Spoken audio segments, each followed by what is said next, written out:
Friends, comedian Priyadarshi హీరోగా చేసిన darling movie ఎలా ఉందంటే జస్ట్ ఫన్ కోసం థియేటర్లో చూడటానికి ఈ సినిమా బెటర్ ఆప్షన్. అలా అని శ్రీ విష్ణు హీరోగా చేసిన సామాజ వర్గమన ఆ మూవీ రేంజ్లో అయితే లేదు, జస్ట్ ఓకే అంతే.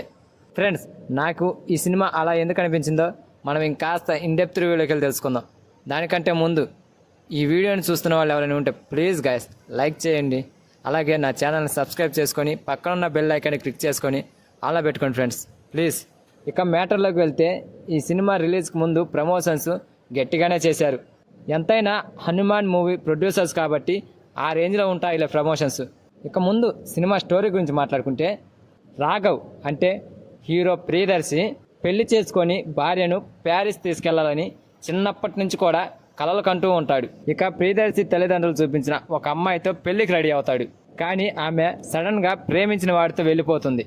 పెళ్లి ఆగిపోవడంతో రాఘవ్ ఆత్మహత్య చేసుకోవాలనుకుంటాడు. సరిగ్గా అదే సమయంలో హీరోయిన్ నభా నటేష్ కలుస్తుంది.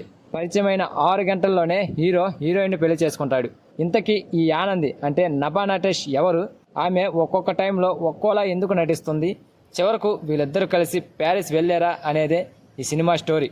ఈ సినిమా గురించి ఒక్క మాటలో చెప్పాలంటే ఒక అపరిచితుడు మూవీ లాంటిదే. కాకపోతే ఆ సినిమాలో ఎమోషన్స్ ఎక్కువగా ఉంటాయి, ఈ సినిమాలో కామెడీ ఎక్కువగా ఉంటుంది. అంతేకాకుండా అక్కడ హీరోకి స్ప్లిట్ పర్సనాలిటీ వస్తే ఇక్కడ హీరోయిన్కి వస్తుంది. ఈ సినిమా స్టోరీ కొత్తదేమీ కాదు. ఫస్ట్ హాఫ్ అంతా కూడా హీరోకి పెళ్ళే తన గోల్ అన్నట్లు పెరిగి పెద్దవడం, పెళ్లి ఫిక్స్ అయిన తర్వాత సడన్గా అమ్మాయి వేరే వాడితో లేచిపోవడం, ఆ టైంలో హీరో సూసైడ్ చేసుకోవాలనుకోవడం, ఊహించని సిచ్యువేషన్స్లో ఊరు పేరు తెలియని ఒక అమ్మాయిని అక్కడికక్కడే పెళ్లి చేసుకోవడం, ఇలా సరదాగా ఫస్ట్ హాఫ్ అంతా సాగిపోతుంది. ఇంటర్వెల్లో ఒక పర్వాలేదనిపించుకునే ట్విస్ట్ అయితే ఒకటి ఉంది. ఇక సెకండ్ హాఫ్కి వచ్చేసరికి తన భార్యకు స్ప్లిట్ పర్సనాలిటీ ఉండటం, అసలు అదేంటి ఎందుకు వచ్చిందని ప్రయత్నాలు చేయడమే సరిపోతుంది సెకండ్ హాఫ్ అంతా కూడా. ఫస్ట్లో కామెడీగా ఉండే సినిమా అంతా కూడా చివరికి వచ్చేసరికి ఒక ఎమోషనల్తో మంచి మెసేజ్తో సినిమా ఎండ్ అవుతుంది. కరెక్ట్గా చూస్తే సినిమా మంచి స్టోరీ లైనే, కానీ డైరెక్టర్ మాత్రం చాలాసార్లు తలపడ్డాడు. స్క్రీన్ ప్లే పరంగా చాలా వీక్గా అనిపించింది సినిమా అంతా. స్టోరీ అంతా కూడా ఆ ఒకే పాయింట్ మీద తిరిగిన ఫీలింగ్ అయితే ఇచ్చింది. సినిమా అంతా చివరి వరకు ఫన్ అయితే ఉంది, కానీ పగలబడి నవ్వేంత ఫన్ అయితే లేదు. ఫేస్లో మాత్రం ఒక చిన్న స్మైల్ అయితే వస్తుంది సినిమా చూస్తున్నంతసేపు.